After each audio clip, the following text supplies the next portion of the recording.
Check, check, check.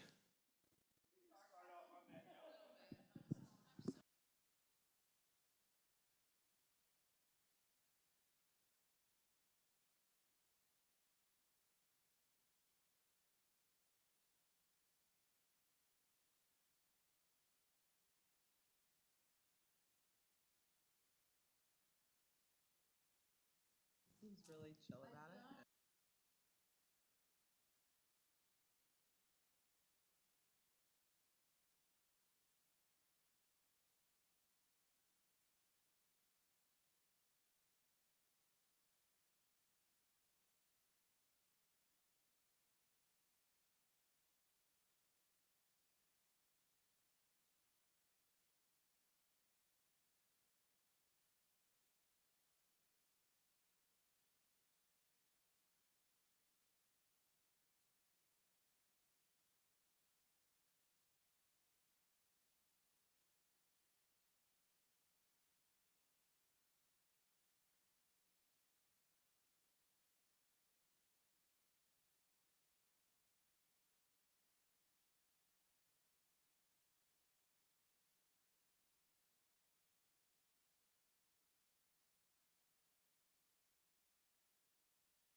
Check, check, check.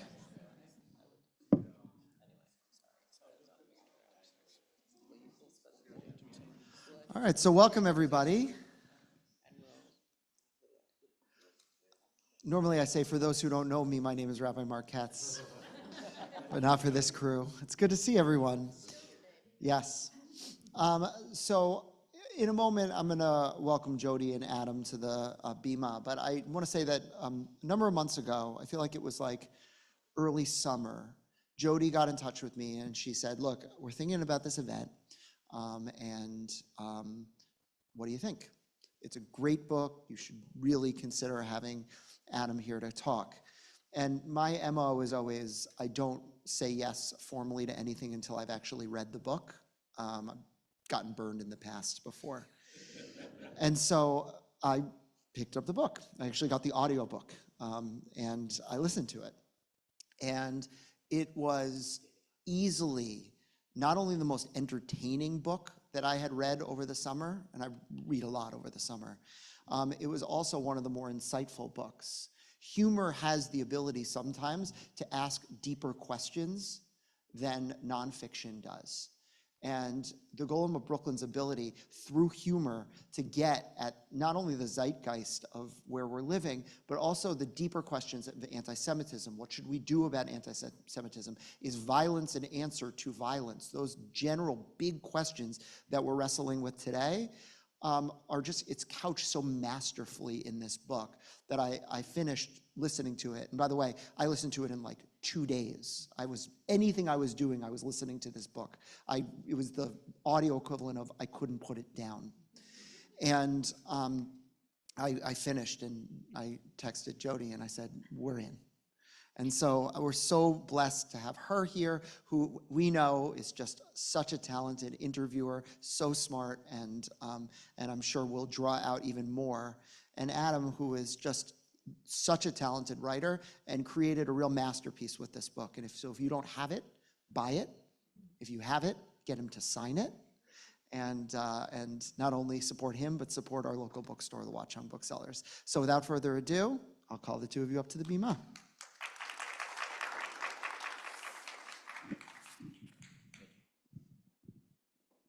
Thank you, Rabbi Katz. Now I want to put you on hold and just ask Rabbi Katz when he's been burned by other book talk. Right? It feels like that seems like a juicy.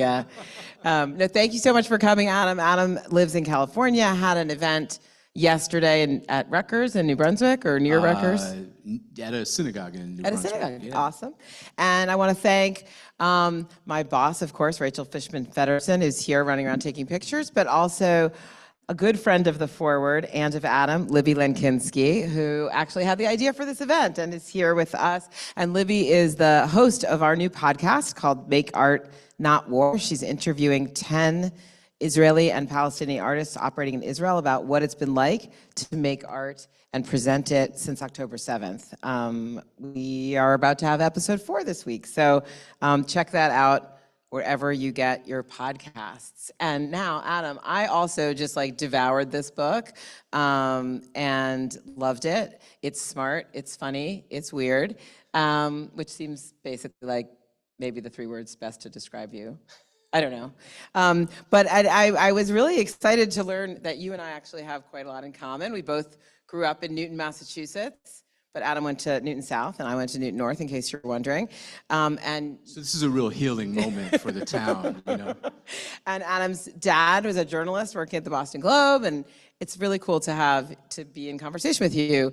I want to start with talking about the sort of this book that, it just feels to me like the story. I don't know if it sprang, what part of your brain it sprang from, but to give people background who haven't read it, this is about an art teacher who during summer break gets high and takes the clay that he's been stealing from his school for years and sort of accidentally on purpose makes a golem, as one does.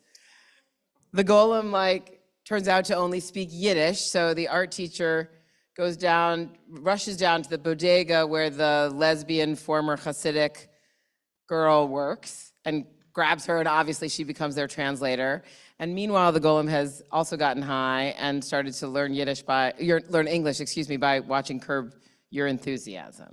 And then it goes on from there, kind of into a caper. The three of them travel around on a quest. Hilarity ensues. So I have to start, how'd you come up with that? It's a fair question. What I find is that my writing process often involves me noodling on a couple of different ideas, disparate ideas, simultaneously, and then at some point realizing how they fit together. And in this case, on one hand, I had just been thinking about kind of like the comic potential of a golem created by a guy who has no business creating a golem. In Jewish folklore, golems are exclusively created by rabbis or else deeply scholarly and erudite and religious men, because you have to know the secret incantations and prayers and rituals inherent to the creation of a golem. Of course, this is pre-internet, So it struck me as funny, the idea that somebody utterly unqualified to make a golem, just a regular schmuck, would make a golem, and then this golem would just be like screaming at him in Yiddish, a language he would not speak, and trashing his apartment. That just seemed funny to me. I mean, you're like a guy who would have no business making a golem, right? Absolutely. Yeah. Okay. But that's not a novel, right? That's like a Saturday Night Live skit, specifically the kind that's like funny for 2 minutes and then gets increasingly less funny for the next 9 minutes. And you're like, did anyone write an ending to this thing? So I was thinking about that.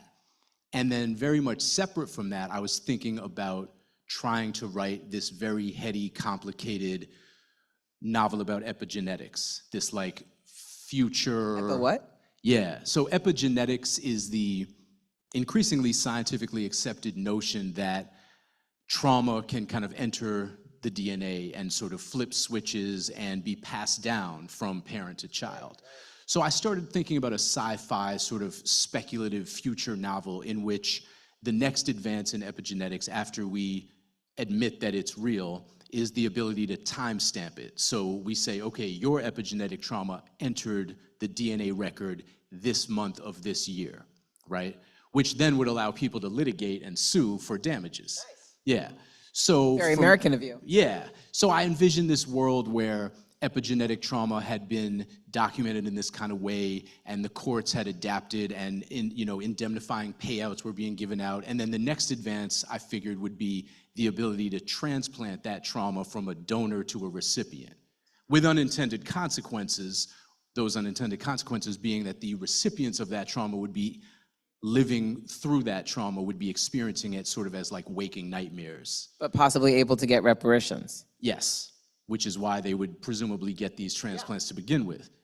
Or they'd be doing it for religious reasons, to try to consume as much trauma as possible as some kind of misguided service to the world, which would drive them insane. So I was like plotting and scheming out this epigenetics novel, but not to get overly technical, a novel needs a plot and characters, which I didn't have. You have the golem, so it's a mashup. Yeah, so one day what I realized in the bringing together of these two ideas was that, the golem is inherited trauma, is your sort of... My golem is, yeah. So in folklore, golems are largely unable to speak. They're the translation of golem is usually unfinished thing, but it's sometimes empty vessel. So I decided if I made my golem a very full vessel, if I made the golem a creature who is not created, but remade and unmade and remade serially. In other words, in the Golem of Brooklyn, there's only ever been one golem. He is made and unmade and remade throughout history, and he remembers all his previous iterations. So he is therefore a receptacle, a holder of generational and ancestral history and trauma. So this leads me.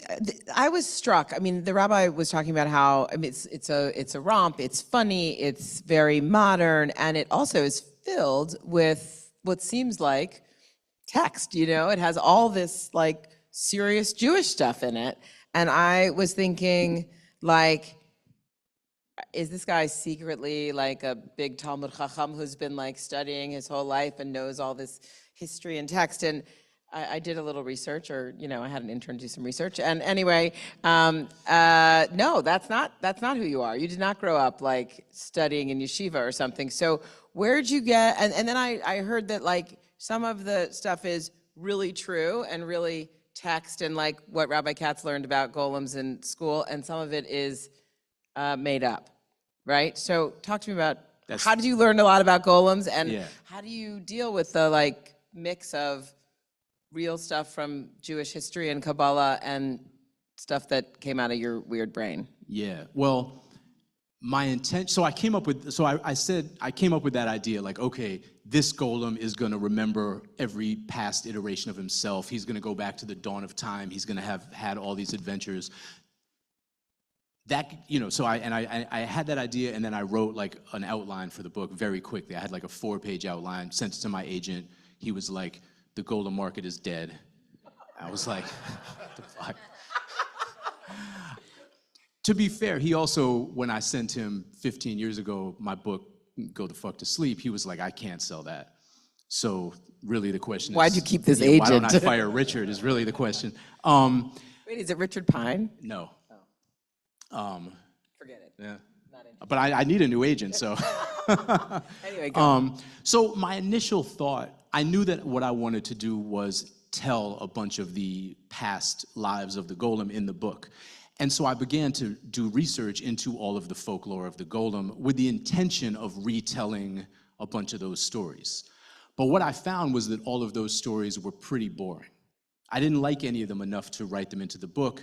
It's funny, like sometimes we assume that the folklore around a particular theme or character is like rich and wonderful fodder to be novelized. And a lot of times it's just not. It's like fairly straightforward and simple. And I kept reading stories of the golem that I was like, So I just made them all up instead. So we're gonna have you, Adam, read a little bit from the golem in a second. But I'm struck by your agent's comment about the golem market is dead, because I was like, I started thinking about it, I was like, oh, the golem is having a moment. I'm going to ask you about why is the golem having a moment? But it turns out the golem moment has been an extended moment, right? Like a dozen years ago or something, Helene Wicker wrote this book, The Golem and the Jinni, and which I think people sometimes confuse with this book. And then a dozen years before that, we had Michael Chabon and the Cavalier and Clay golem, and there's a golem Pokemon card or something, and there were so there are golems kind of everywhere. Like why are we obsessed with the golem? Yeah, there's no shortage of golems in literature. The ones you mentioned, of course, Pete Hamill's got a golem. Cynthia Ozick, I believe, has a book about a golem. I think the golem is a very pliable metaphor in a lot of ways. Nowadays, for example, the golem is frequently mentioned as a kind of metaphor for AI, because like AI, the golem is a creature that we have the technology to create, but not clay. The wisdom. Yeah, exactly.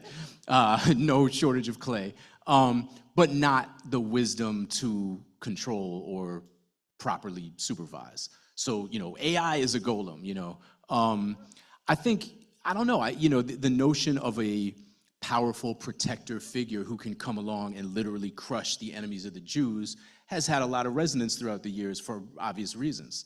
In the folklore, the golem almost always goes awry and astray, and things do not end well when a golem gets made. It's not like, oh, the golem's here, we can all rest easy. It's like, oh, the catastrophe has only just begun.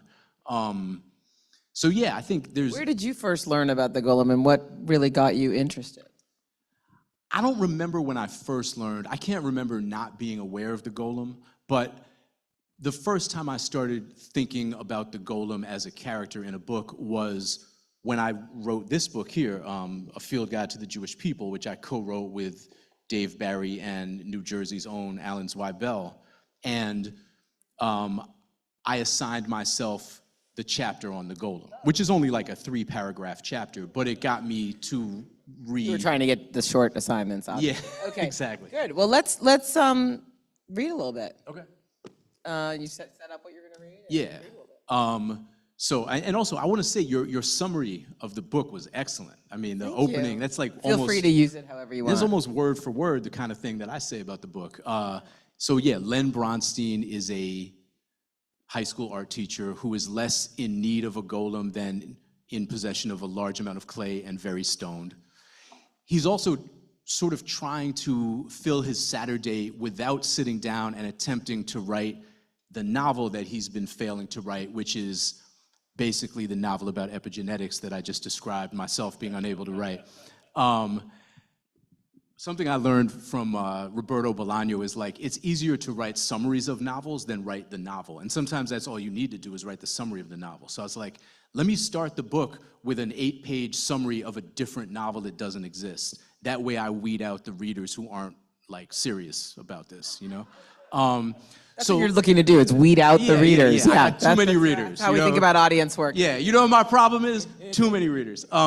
I only want the ones with real commitment. That's right, yeah. Will you read the boring stuff? Yeah. I do think, though, that you make a contract with your reader very early on. In a book, in a movie, in any work of art. In a newspaper.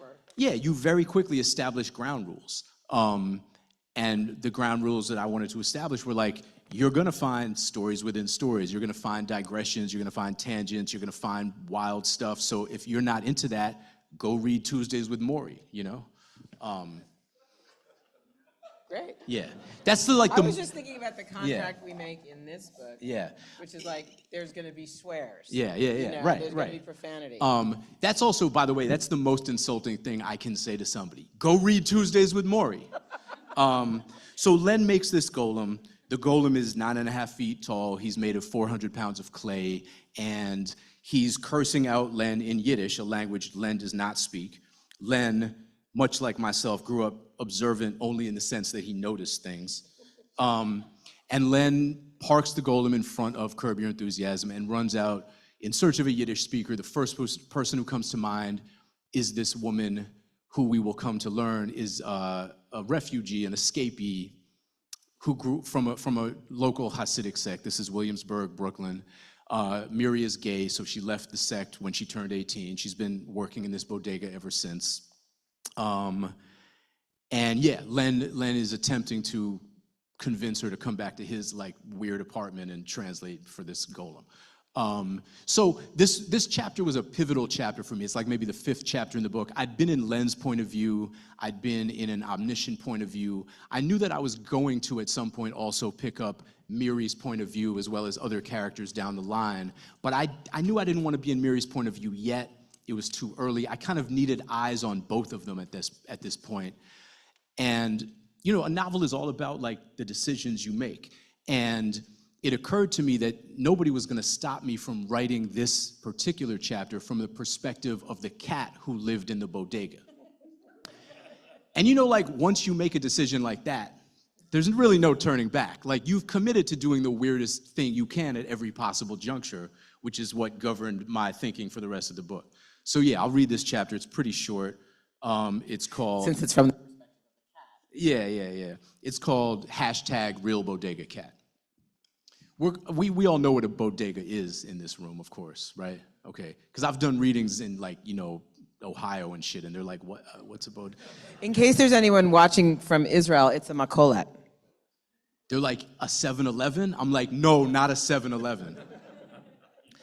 The Bodega Cat's name was Adolfo, although he hated what that term had come to represent. Typical New Brooklyn bullshit. These people moved here from their windswept cultural wastelands, shout out to Ohio, and started fetishizing all the quotidian New Yorkers took for granted, pointing their iPhone cameras at whatever drabs of grit and quirk the city had left and turning it all to kitsch. For the first 15 years of his life, nobody had paid Adolfo the slightest mind. Maybe if he was lying on top of the bread, a custie might say, "Yo, Poppy, you think you could move?" But if he pretended to be asleep, they usually just bought some Little Debbie snack cakes instead. Now he couldn't get through a single day without some millennial taking a selfie with him so she could tag it "Real Bodega Cats" or "Spread Love, It's the Brooklyn Way" or whatever the fuck. These people deserved death. And if Adolfo hadn't been so old and fat, he would have sliced every last one of them to ribbons and feasted on their intestines. The Brooklyn way. The door dinged, and Adolfo looked up from the stack of 4-day-old New York Posts on which he was lounging to see goofy-ass Len Bronstein step inside, the sweat stains beneath the arms of his T-shirt nearly fused to the one spread across its chest like continents trying to reform Pangea. Dude was probably stoned as usual. Good for him. Adolfo couldn't even remember the last time Farouk and Bassam, the twin brothers who owned this place, had hit him off with any catnip. Like he had anything better to do than get blazed out of his skull and watch the block gentrify and the world burn. Those dickheads had a lot of nerve, naming him after their Dominican Coke Connect and then letting him languish, sober as a fucking labradoodle. It's okay to curse in this synagogue, right? Yeah. It's always better to ask for forgiveness than permission. I learned that from my children. Bronstein beelined for Miri at the counter, the lone woman and the sole non-Yemeni the twins employed, not to mention the only person who ever bothered to freshen Adolfo's water or hook him up with a handful of plantain chips or a 5-hour energy drink. Sometimes people laugh at that part, sometimes they don't, but I judge audiences accordingly. It's a cat. You're gonna give a cat, raise your hand if you ever gave a cat a 5-hour energy drink. All of you, okay, cool. She never tried to pet him either. They had a mutual respect thing going on, but that didn't mean Adolfo didn't peep her style. He compiled jackets on all the workers out of sheer boredom, and Miri was the most intriguing of them all, with the possible exception of Zahid, 2017 to 2020, who jacked off into an empty Doritos bag as many as 4 times during each 8-hour shift, always while watching old episodes of Yo MTV Raps on his phone, and also ran a scam where he pretended to be a notary public. It's an underrated scam. To Adolfo, and what did he know? He was just a fucking cat. Miri seemed like she was perpetually figuring out how to be normal, or playing catch-up from 5 seconds behind because she was too distracted by something looming and horrible to really pay attention. There was often a tiny envelope of silence before she spoke, like she was double-checking her words first, even when the conversation was a mundane one, as 99% of customer counter exchanges were. She wore the same gray cardigan almost every day and watched reality TV shows with rapt focus, as if she were an extraterrestrial cramming to pass as a native of this stupid planet. She lived in the single room upstairs, which Farouk and Bassam only rented to employees, because you had to use the bathroom in the back of the bodega, full of dirty mops and stacked cases of Arizona iced tea. "Hey," said Bronstein, "you speak Yiddish, right?" Miri didn't answer right away. This was the other 1%. Adolfo hopped down off the stack of newspapers. "Sorry, I was in here one time and these 2 Hasidic kids tried to buy cigarettes and you I don't know because I don't speak Yiddish, but it seemed like you cursed them out or something and you definitely didn't sell to them and they took off running practically." Adolfo's eyes widened. How had he slept through that? "I speak Yiddish," Miri said at last. "I grew up." The envelope of silence came mid-sentence this time. "I speak Yiddish," she finished. "Cool, cool," said Bronstein, as if she'd asked him to reverse describe himself in 2 words. "So I've kind of got this situation. I need a translator at my place, like 8 blocks away." Miri stepped all the way back from the counter. "Better tighten it up, bro," Adolfo thought. "Sorry, this is coming out weird. I need some help. I'll pay you for your time." Miri grabbed the cordless phone. "Please leave," she said. "It's my grandfather," Bronstein explained. "He hit his head, and now he's only speaking Yiddish. I just want to calm him down." "So call a doctor. Do you know one who speaks Yiddish?" Miri hesitated for a moment, then said, "I can't leave the store, but if you bring him here, I'll try to help." Bronstein's eyes flicked left, right, left. "Liar," Adolfo thought. "Avu is mein Schmack," he blurted. "What does that mean?" Miri stared at Bronstein for a long time, then said, "It means, where is my dick?" "Oh, shit," Bronstein said, as if this made perfect sense. Miri narrowed her eyes just slightly, her most cat-like and thus most attractive move. "Where is his dick?" she asked. "He's not really my grandfather," said Bronstein. Adolfo could see his right hand fisting and unfisting rapidly at his side. "He's a golem. I didn't know I was supposed to make him a dick. No wonder he's mad." "A golem," Miri repeated. Adolfo didn't know what that meant, but the way she said it, so inflectionlessly that it was somehow all inflection, made him feel certain that Miri was going to walk off into the night with this damp, untruthful stranger. He couldn't let that happen. He had to warn her. Adolfo meowed at the top of his lungs, then brushed past Bronstein, summoned all the hops he had left, and leapt onto the counter, 4 feet off the ground, something he hadn't done since the Bloomberg years. Miri ignored him, followed Bronstein out the door, and locked it behind her. So Adolfo did the only thing he could.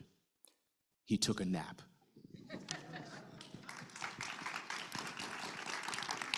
That's awesome. Thank you so much. Actually, I hadn't planned to ask you about this, but like Yiddish, where did you get the Yiddish? I speak, the same 60 words of Yiddish as every American. I got 60, the Yiddish. huh? Let's test it out. We can do it. You want to go? I wrote this down one time, yeah. Well, now you know a lot of Yiddish because of your book, but okay, anyway. Not really, yeah. But you'd had to learn some more, right? You knew schmuck, you knew schlep. Things like that. Like 25 ways to insult somebody, how to order at a deli, things like that. Okay. I have a good friend named Eddie Portnoy who speaks fluent Yiddish and who was kind enough to be my on-call translator, which I don't think Eddie knew what he was in for. Right. He didn't know there'd be so much profanity. Yeah, what it meant was that at all hours of day and night, and we live in different time zones, I would be texting, "Eddie, how do you say rip his fucking arms off, But the great thing is that Eddie is not just fluent in Yiddish, he was able to help me drill down many times on the word I really needed. I'd be like, "Eddie, how do you say,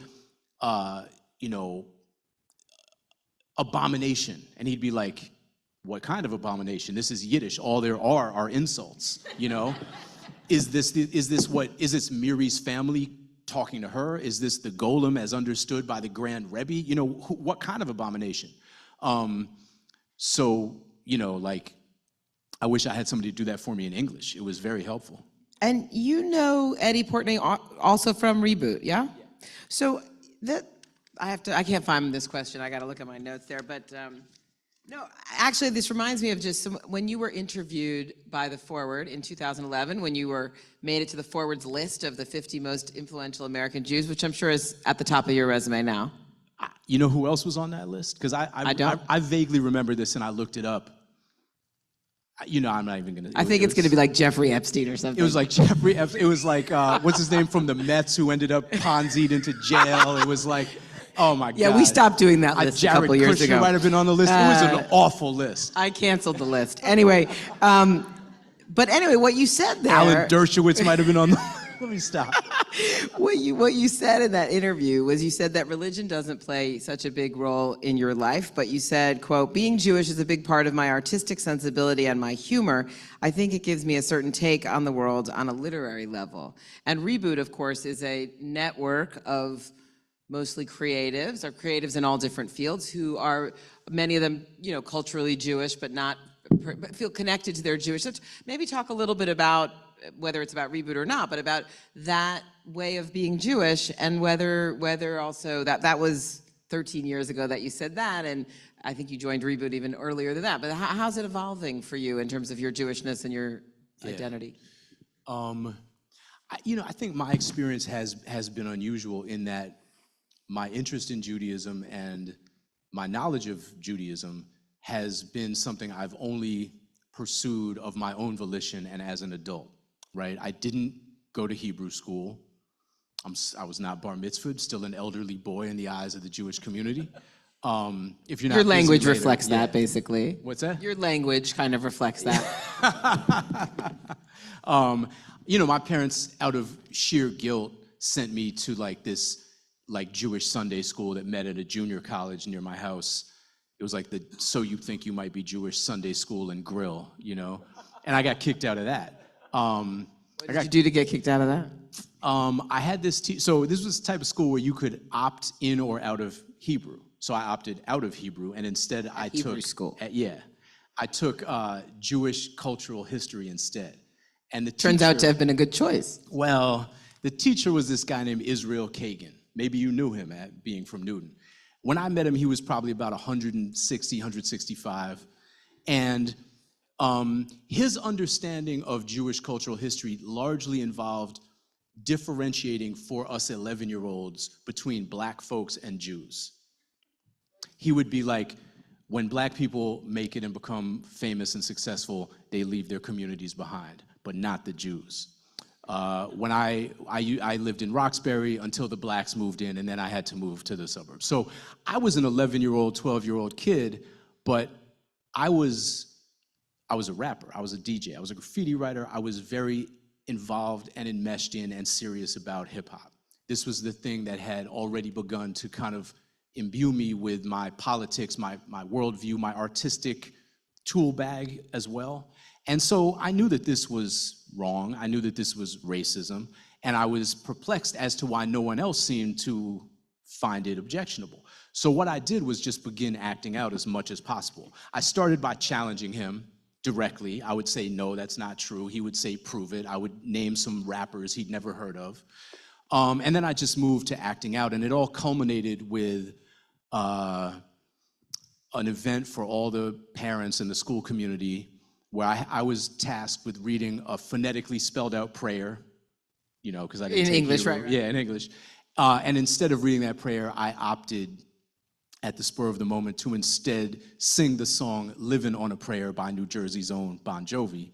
And they were like, maybe you should consider a different religion, I thought you were going to say you broke out into some kind of rap that was some hip hop. Yeah, no, that would have been probably cooler. I just was like, hey. Okay. Do you want to do it right now? I think I just did, yeah.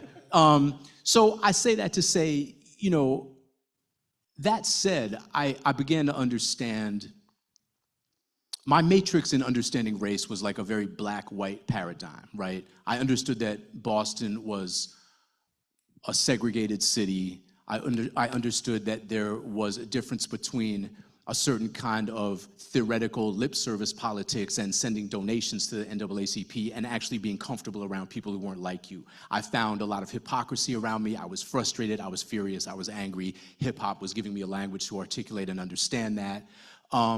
Judaism didn't really fit into the mix very cleanly, but I did begin to understand that in any community, there are always margins. There are always people who feel ambiguous, who feel alienated, who feel distant from the comfort of inclusion and the center.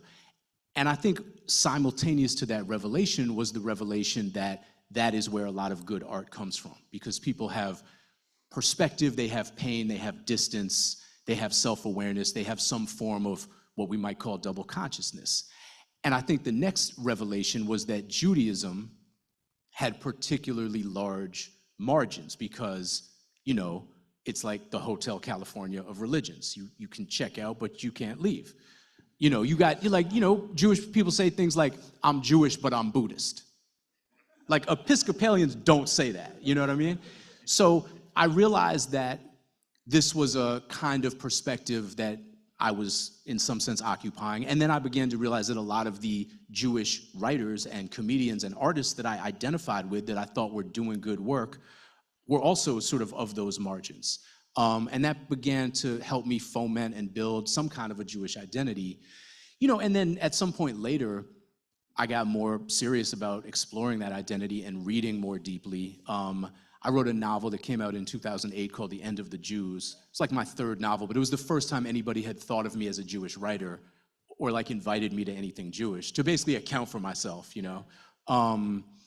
And the reason that book ended up being called The End of the Jews is because I had set out to write one book, which was a book about a family of artists who couldn't stop stealing from each other over the course of about 80 years, several generations. It was a sort of book where I was trying to reckon with my grandparents' generation and my generation.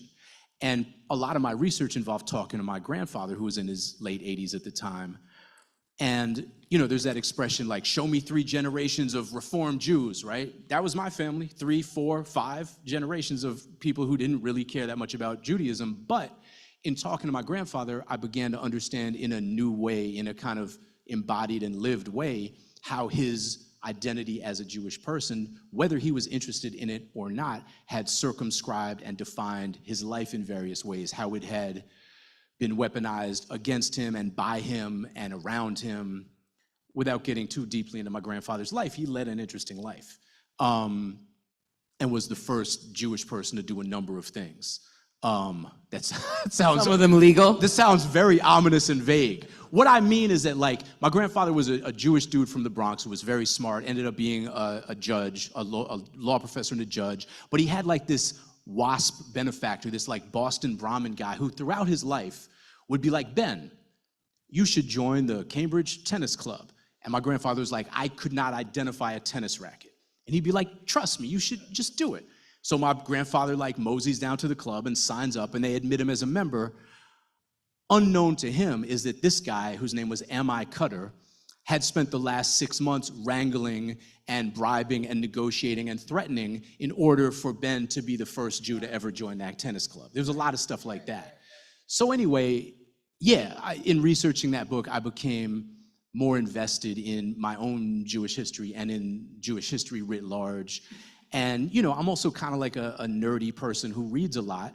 So I began to,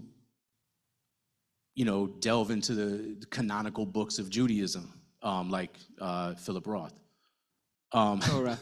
But also the Talmud, like I've spent the last year reading Turns out there the are a Talmud. bunch of Reformed Jews who take their Judaism very seriously, some of them in this very room, so it works out. Right, who would have known? I want to ask you about, you talked about Israel Kagan and his not very charitable view of Jews and blacks, but you have been very interested in race and relationships your whole life and career, and we're talking at like not the best moment for relationships between Jews and blacks writ large, communally, right? There's been this kind of cleavage over a number of things and over a number of years, but I think particularly intensely felt this year around the Black Lives Matter movement's focus on anti-Zionism and anti-Israel. And we have right now this live conversation around Ta-Nehisi Coates's new book, The Message. So I don't know if you've read that book. And yeah, I'd love your thoughts on the book, the argument that Israel-Palestine is akin to the Jim Crow South, and on not just the book, but the sort of where we are and where the book fits into this moment of how Jews and blacks are. Well, Ta-Nehisi is a friend of mine. He's someone I've known for a long time, and we have the same editor, Chris Not Jack. the same agent. You're gonna piss off your whole staff now. Yeah. No, we've both been with Chris Jackson, who's the editor-in-chief now at One World, since early in our careers. And Chris is maybe the best in the business. He's somebody who really sharpens your arguments, hones your blade, will not let you enter the world with a half-baked argument. I think that Ta-Nehisi's book is important. I think that he's absolutely right that Israel is an apartheid state. There doesn't seem to be any question in my mind about that. I don't think that any clear-eyed view of it, whether you believe the various international bodies and courts and systems that have said as much, or whether you believe the words of a guy who went and had feet on the ground and eyes planted. I don't think you plant eyes, but you get the point.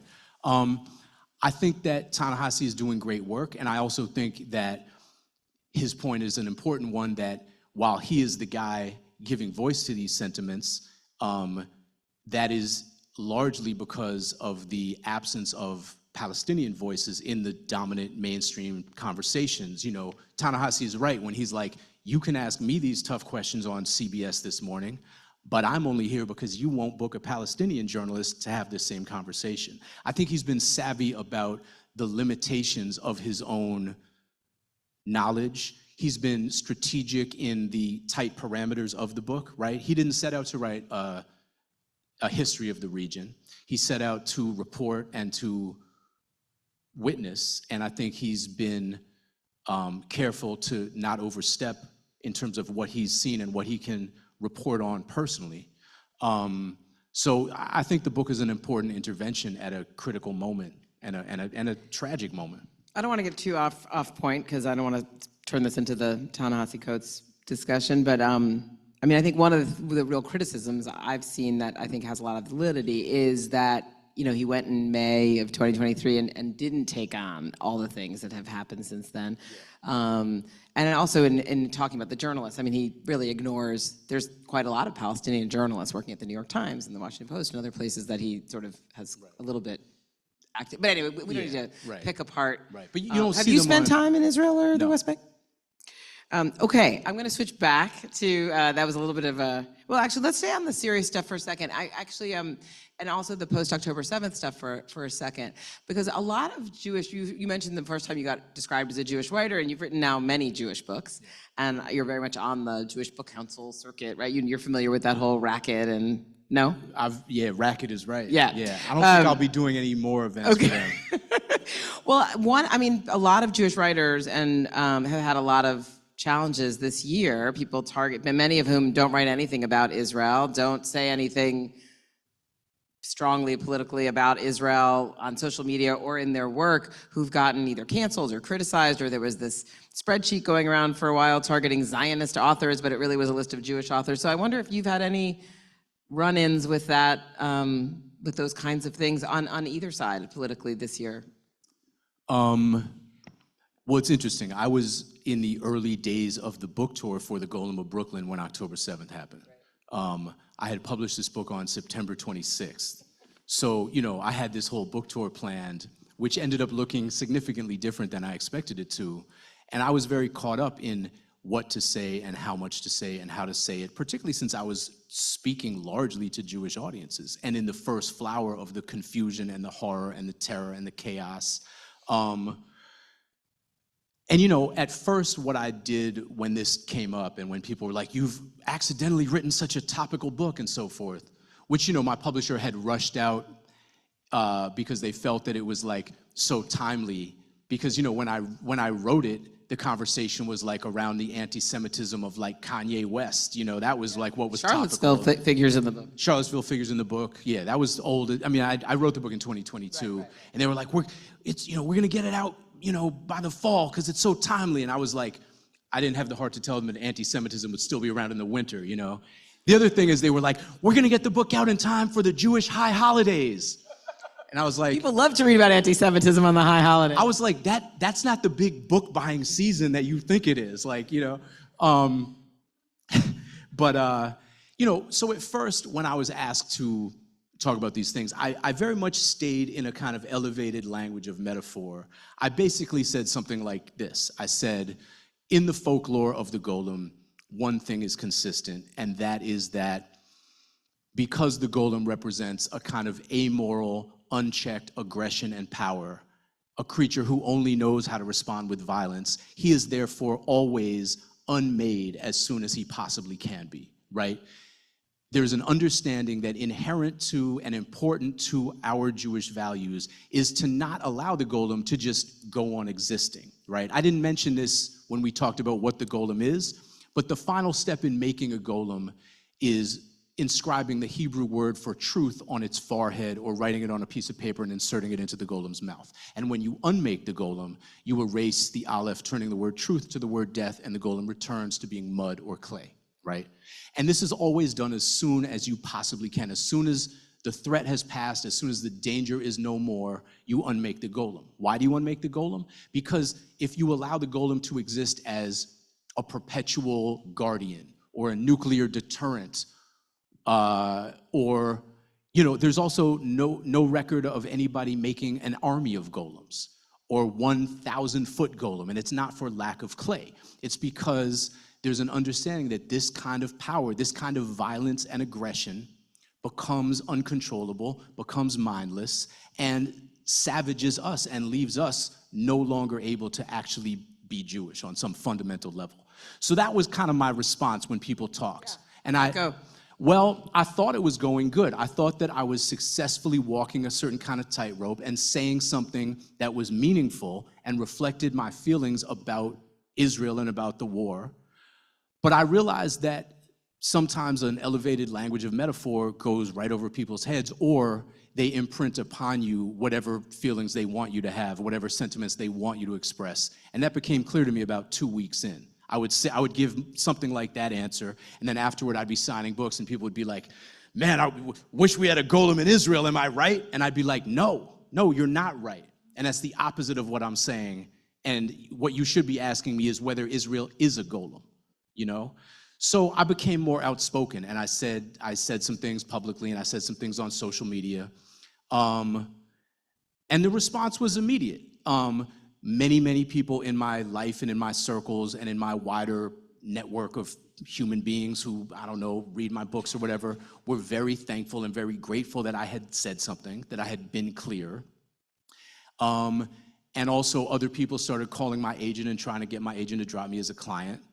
And, you know, suggesting that in my articulate criticisms of Israel, and I appreciated them calling me articulate, I was a huge problem, and I should be canceled, and I should be deplatformed. And I did have a couple of gigs that were canceled, and I did have a couple of difficult conversations with folks who clearly didn't want to cancel my gig, but wanted to know what I planned to say, or wanted me to know that there were people in their organizations who wanted to know what I was going to say, things like that.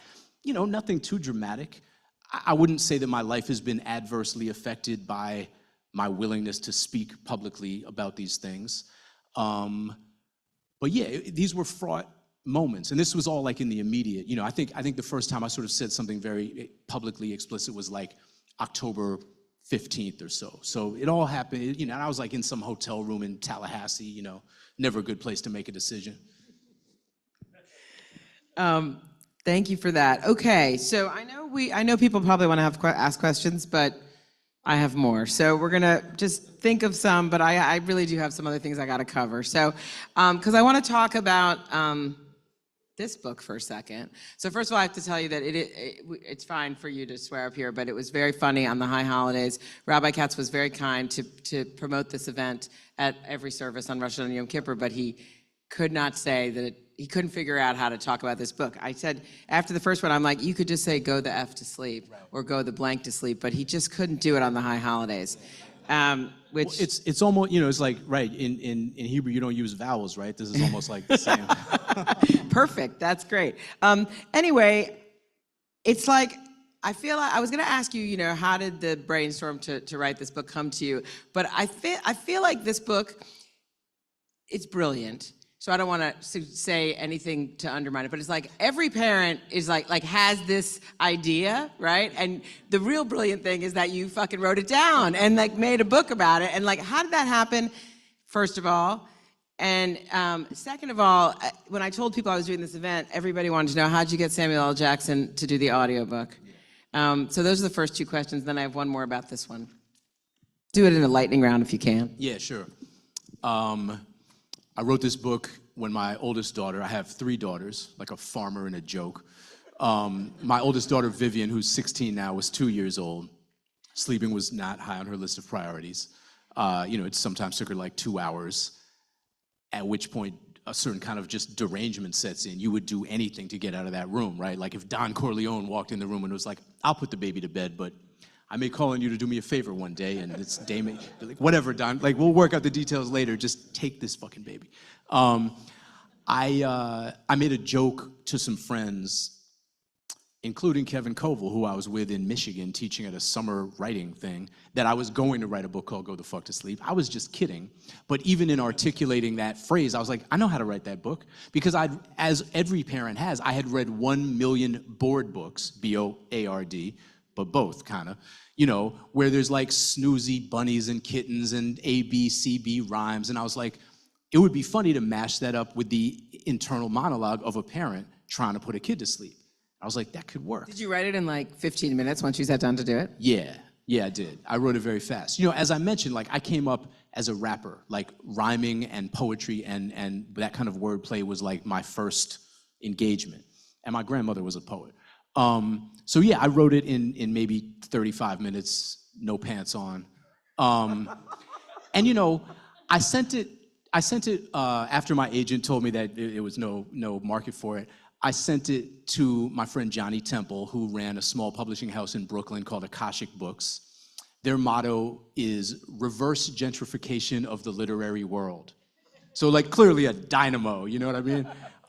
And he had, because I sent it to him because he had a couple of young kids who I knew didn't sleep. And he was like, this is hilarious. I don't think I'm gonna publish it. I was like, no, of course not, But we sort of both kept talking about it. He would show it to people. He showed it to his wife. She was like, this is hilarious, you have to publish it.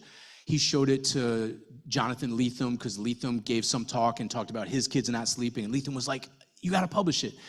And eventually we printed out a PDF of it and we walked it into the local bookstore in Fort Greene, Greenlight Books. And we were like, because we didn't know where would you even stock this book? It's not in the kids section.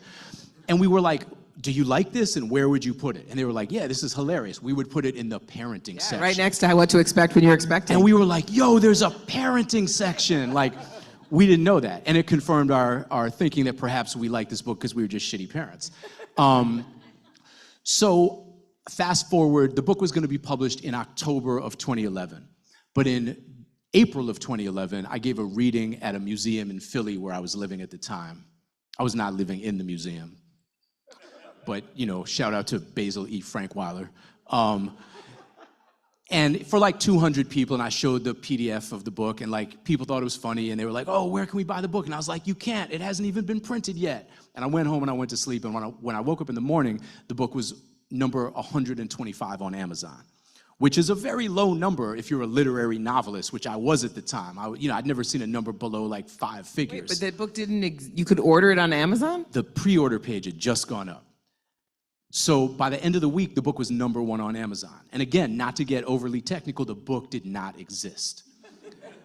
So this convinced Johnny Temple to publish it, or who published it? No, I'm sorry. I'm kind of messing up the story. We'd already decided to publish it. It was being printed, and it was in pre-order phase. And we were like, oh shit, we got to get this book out sooner. We got to get this book out by Father's Day. And the book stayed at number 1 on Amazon. And about a week later, a PDF of the book, the entire book, leaked and started ricocheting around the internet, landing in hundreds of thousands of people's inboxes. And we were so dumb, we were like, we're dead, we're done, we're dead in the water. I tracked a bunch of the traffic to this one woman in Australia who'd posted the whole book on her Facebook page. And I was like, yo, please, we haven't even published this yet. We'd like to sell some copies. When we do, can you please take this down? And she was like, sure. But I want you to know that in the last 24 hours, 700 people have asked me where they can get the book, and I'm sending them all to Amazon. And I was like, please, ignore my last email. So the book stayed at number 1. We got it out by Father's Day. Sam Jackson came on to do the audiobook, and things, it's very... Is there a backstory to that? I mean, the book... Did you imagine him say... Was it one of these things where you're like, he's reading it to me? That's the guy I want? So Audible was really new at the time, and they were looking to make a splash as a new company.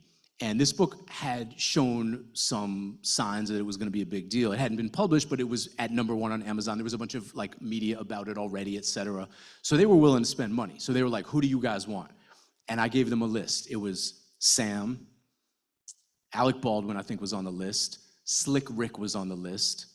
And they went and they got Sam. They paid him enough that he was down to do it. And things move fast when this book is only 400 words. Many of them repeated more than once. And so, it's Tuesday morning, they're like, Sam's gonna read the book. And then Tuesday afternoon, they're like, he's finished, it's done, it's great, And the day it came out, he read it on Letterman and a bunch of celebrities Now you call him Sam, which is so cute. Well, we've ended up doing a bunch of stuff together since. That was actually, in my mind, the coolest thing about Sam reading the audiobook is not Sam reading the audiobook, although it is his best work since Pulp Fiction. It's the fact that Sam turned out to be super cool. And 6 months later, he starred in an Obama ad that I wrote called Wake the Fuck Up. And that did really well. And in 2020, he starred in a Biden-Harris ad that I wrote and directed called Same Old. And during the pandemic, he went on the Jimmy Kimmel show and read a piece I wrote called Stay the Fuck at Home. And we raised a bunch of money for Feeding America. So Sam has just continued to be a cool guy and a collaborator on, certain causes. Yeah, that's the story. So I have more, but I'm gonna ask one more, and then I'm gonna open it up a little bit to say, because it's like, so I've always been fascinated by situations like this where somebody does something that makes them so famous and they become just known for this thing, and it opens up every door, but it can also feel a little bit like a monkey on your back, right? I'm thinking about, Jennifer Aniston and Rachel. She took her a long time to break out of that. So how did you manage this moment of, you obviously wrote, I think, 2 more sequels of this, and then you just mentioned all the, get the fuck, stay the fuck at home or whatever, you're using the franchise. So it obviously gives you all these opportunities, but you don't want to be only the go the fuck to sleep guy. So how do you balance that? I may be a lot of things, but I'm not enough of an asshole to ever complain that I'm now like in some box because I published Go the Fuck to Sleep. Like, I'm grateful every day that happened and continues to be like a book that sells. It's great. It's been a wonderful thing, and it has opened a lot of doors because the publishing industry is a fickle, mercurial place that makes no sense. And it's maybe the most normal of the creative industries. It's way better, for example, than the film industry. But like having a book with #1 New York Times bestseller slapped on the cover opens totally random doors that it has no business opening. You know what I mean? Like, it took me a while to adjust, because like the first novel that I published after Go the Fuck to Sleep, which is a book called Rage is Back in 2013, I was like, I'm gonna sell them. Oh man, if just 5% of the people who bought Go the Fuck to Sleep buy Rage is Back, it'll be a bestseller.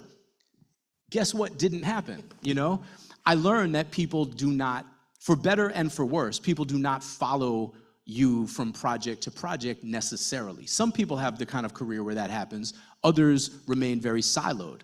And in fact, the first time I realized that was not when I published the novel and the Go the Fuck to Sleep fans didn't buy it. It was when I did the ad with Sam Jackson, because my publisher was worried. He was like, you're doing an Obama ad? I don't know, man. Like, why politicize things? Like, probably Republicans buy your book. And I was like, I don't care. I'm gonna do it because I want to do it. And that's generally just my ethos in general, is like, what Go the Fuck to Sleep affords me is the ability, the luxury, the time to some extent do what I want to do. Like, creatively, I don't worry about being pigeonholed because if I have a brand, it's that I do whatever. And what does Vivian think of this book? Vivian doesn't exactly lead with the fact that she's the Go the Fuck to Sleep kid. But she like understands that it's why we have a house, All right, great. So we do have time for a couple questions.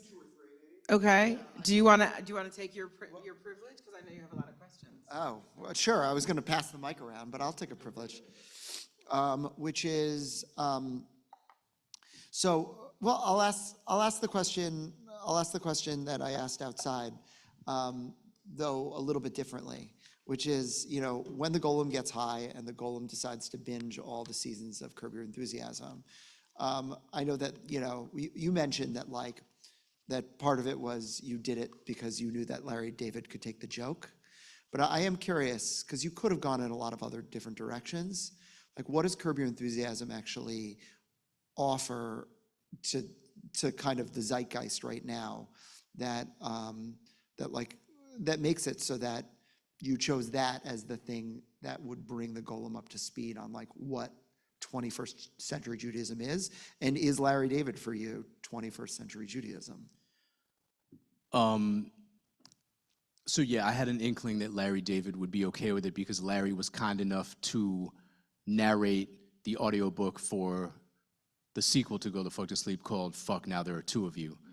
So and furthermore, I felt like Larry and I had a certain understanding, because when I was asked to go to Los Angeles to supervise the recording of that audiobook, I refused, because I was on Martha's Vineyard and I did not want to leave.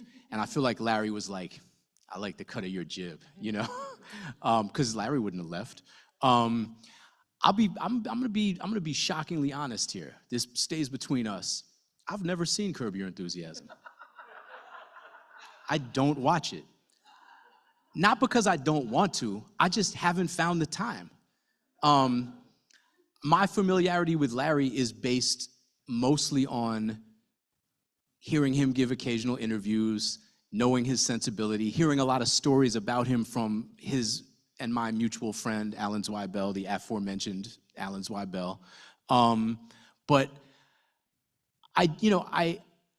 when you're writing a novel, when I'm writing a novel, you do things sometimes based purely on a certain kind of instinct.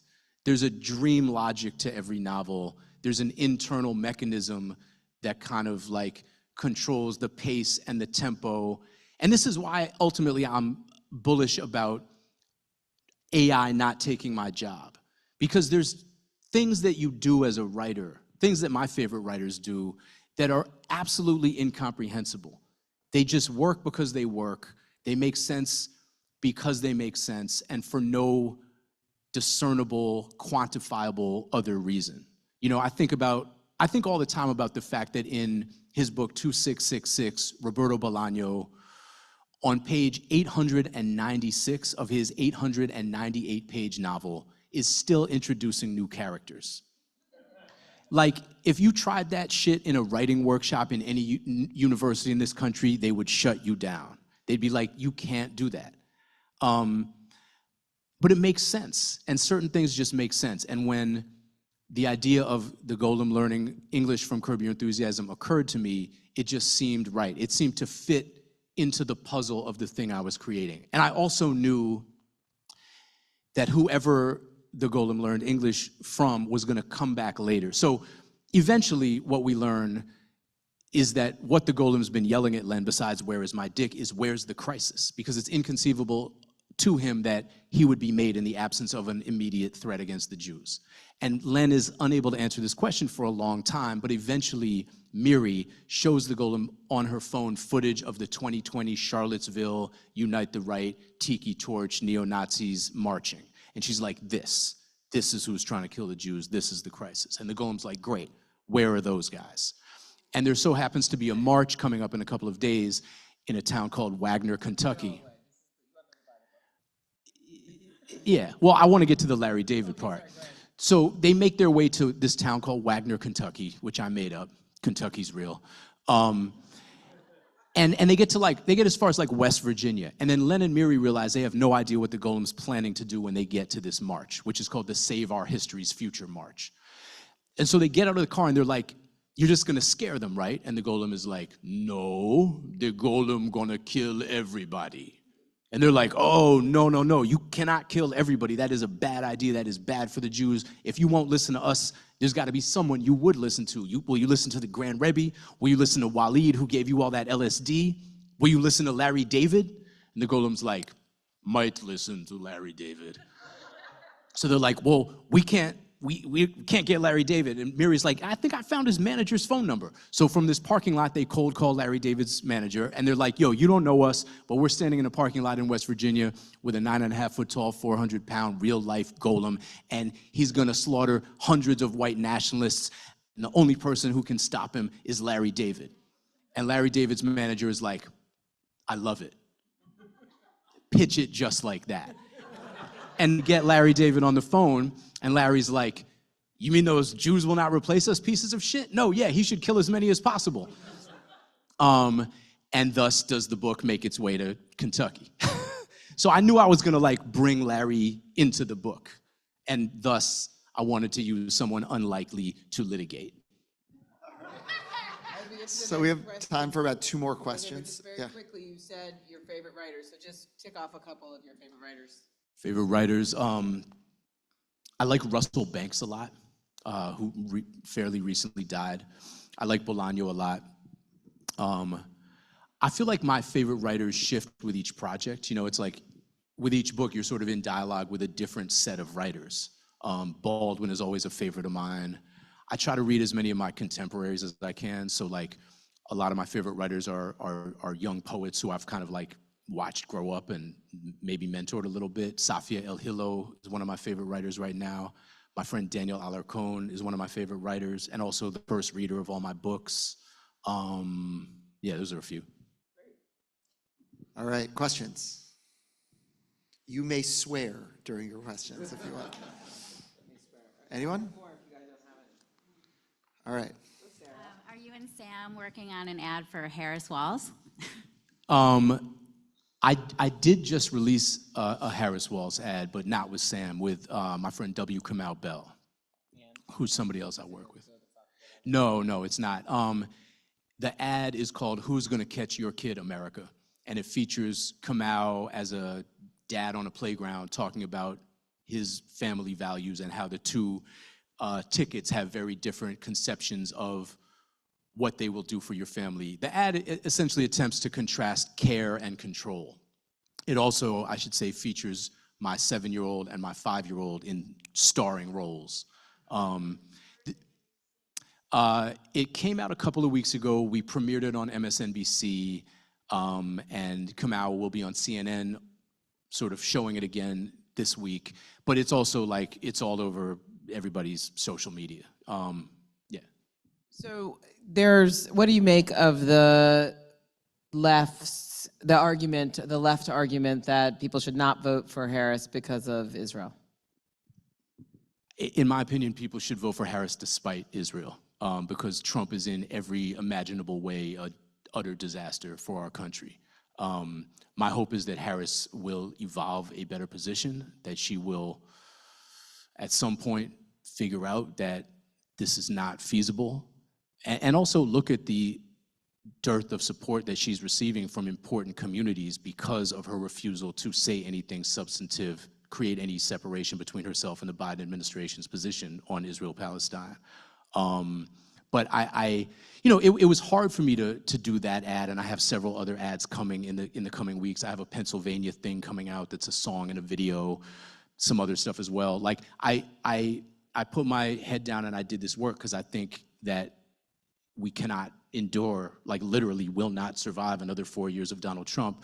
But for me and for a lot of my collaborators on the left, it's been a difficult thing to do. Like Kamau and I, before we embarked on this together, had a very difficult conversation about how to do something that we could feel okay about, knowing the kinds of criticisms that we were gonna be in for. All right. Anybody else? One more question? All right, then we'll give, oh yeah. So it's not a question, but I thought you'd appreciate knowing that a descendant of Judah Lowe, who made the most famous Golem, has been a longtime member of this congregation. So you're in the right place. All right. So we'll give final question. I'm going to ask you kind of a serious one. I mean, the range of your work is really remarkable. I mean, you've done these not kids books, you've done these young adults books, you've done funny novels, more, serious novels. You also wrote a memoir about your brother who died by suicide. And I'm interested, I haven't read that book yet, but I'm interested about whether Jewish mourning rituals, whether you found them helpful or what if you could talk a little bit about how you coped with your loss and your grief. And I'm sort of asking in particular, kind of in this year, in this time when so many people are just really struggling to figure out how to deal with all that we've lost and that we're grieving. And so I just hoped you could talk a little bit about. Yeah.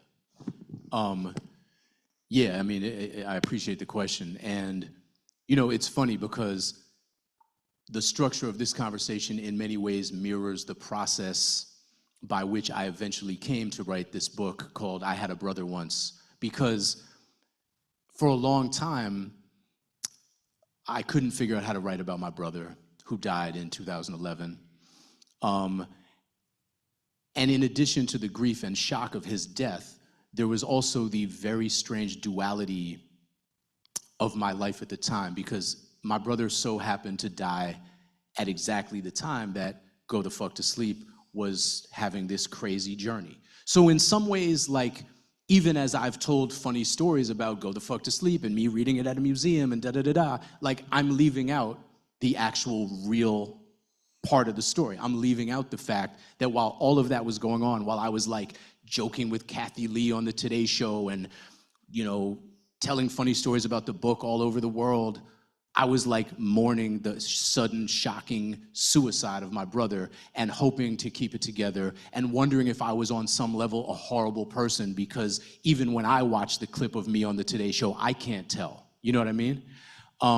So a lot of the book is about the wearing of masks. The mask I felt I had to wear in order to go out and sort of publicly pantomime luck and success and happiness around this fluky book, and also the mask that he wore to hide his crippling depression. And a lot of the book is also contemplating grief and family and secrets and mourning and ritual, and particularly the question of how does one grapple with mourning in the absence of rituals that feel authentic and lived to them. You know, I find myself asking the question, is a ritual if you're making it up as you go along? My family did not have ritual to fall back on, and that was a problem for sure. And the book actually ends about a year after my brother's death. It moves back and forth in time a lot, but it ends on the first anniversary, more or less, of his death. I was living in Philly when he died. I was teaching at Rutgers Camden. I had a temporary appointment there, and I knew I was going back to California. And I also knew that, well, what I didn't know is who knew about my brother's death. Not because I didn't want them to. I very much wanted everybody to know, but I didn't want to be the one to tell anyone because it was too painful for me to tell people and to experience their shock and loss and the immediacy of me telling them. So I farmed that out to friends. You know, I had friends make phone calls for me so I didn't have to be the one breaking the news to anybody, because I broke that news to one person and it almost broke me to do it. So I didn't want to do that. But one of the unintended effects of that was that when I went back to California after this 2-year absence, I wasn't entirely sure who knew and who didn't. I couldn't really remember who had been called or who had told who, or whether people that were sort of in my tertiary friend circle like knew what had happened. You know, it was very weird. And suicide is a very unique kind of grief. It's a particularly isolating kind of grief because it's so outside of the normal rituals that we enact around death. You know, it's so different. Our primary driving force is the drive to live. And for somebody to reverse that and have a drive to die is incredibly, it's hard to process and it's hard to talk about, it's hard to be around. It's like, it's an island that has no bridges to it. It's sort of unconnected from many, many other kinds of grief. So all of that to say, I got home and I didn't know how to spend the anniversary. It kind of snuck up on me. And, you know, I think anniversaries are important and profound things. I mean, there's a reason that the calendar works the way it does and that we invest so deeply in these holidays and holy days and rituals and feasts and so on. It's more than just a date. It's the positioning of the sun and the moon and the stars, right? It's like you can tell. Even if I didn't know the date, I think I would know the date of my brother's death, you know what I mean? So in the lead up to this, I didn't really know what else to do, so I invited a whole bunch of people to my house. People who knew, people who I wasn't entirely sure knew, and I had no plan. And the oldest person there, this old Jewish guy named Sai, took me aside. He was like, "You want me to say the Shema?" And I was like, "Yes, let's do it." And so everybody, probably 50 people in my house, stood around in a circle, and he took out a prayer book, and he read it, and I just cried my ass off. Not for the first time, but in a memorable way. And that was the culmination, in some sense, of this very difficult year. And it felt like a moment, it felt like a ritual, it felt meaningful, it felt important. So after a year of hastily improvised rituals and a year of experiences that were meant to be ritualistic but that badly failed to, like a funeral in my parents' living room where my brother's wife's priest spoke, and it was like the only time I didn't cry, and I was like, who the fuck is this clown? What's he doing in my living room? This did something for me and to me, and I feel grateful that it happened. Thank you so much for sharing that. And I feel like maybe should we try to bring it up a little bit? I don't know. Jesus, we're gonna end on that? What's Yeah. next? Can What I are you tell working a on joke now? or something? What are You want to hear a working- joke? What's coming next? What's your next project? I'm gonna tell a joke. Okay, tell us a joke. Oh yeah, what's your favorite Holocaust joke? No, no. Tell us tell us your favorite Jewish joke. All right, so there's this guy named Rosenberg, right? And he's a tailor. He goes to work one day, and he hears the voice of God. God is like, Rosenberg, quit your job. Take it in cash. Sell your business. So Rosenberg is like, whoa, it's never happened before. But he dutifully sells his business, takes the proceeds in cash, goes home, awaits further instructions. The voice of God returns. Rosenberg, go to Las Vegas. Rosenberg is like, okay. He gets on a plane, he goes to Las Vegas, he steps out onto the tarmac, and the voice of God returns. Rosenberg, go to the blackjack table. Bet everything. Rosenberg goes to the nearest casino, puts his life savings down on the blackjack table, waits for his cards. Rosenberg gets 18. The dealer flips his card, 17. Rosenberg breathes a huge sigh of relief, having doubled his life savings. But the voice of God, as you may expect it to, returns. Rosenberg, take another card. Rosenberg is like, what? People are looking at him. He's sweating profusely, but he's like, hit me. Bam, he gets an ace, 19. He breathes a huge sigh of relief, only for the voice of God to return. Rosenberg, take another card. People are looking at him. They're like, what is this crazy man doing? Rosenberg summons up all of his strength. He thinks of his ancestors. Hit me. Bam, another ace, 20. The voice of God returns. Rosenberg, take another card. Rosenberg can barely physically make his fingers make the tap-tap motion, but he does it. He gets another ace, 21. The voice of God returns. Unfucking believable.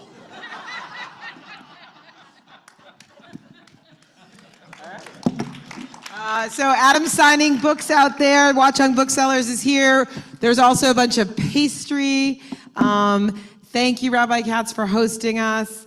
I think all of you are supporters of The Forward and on our newsletter list, but for those folks who might be watching online, if you're not yet part of The Forward, please go to forward.com/newsletters and join us.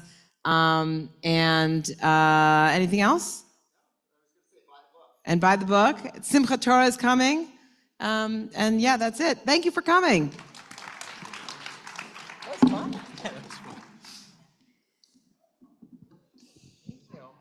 You opened up this theme and having a talk by two academics who wrote a book on kind of Jews and Swearing. no,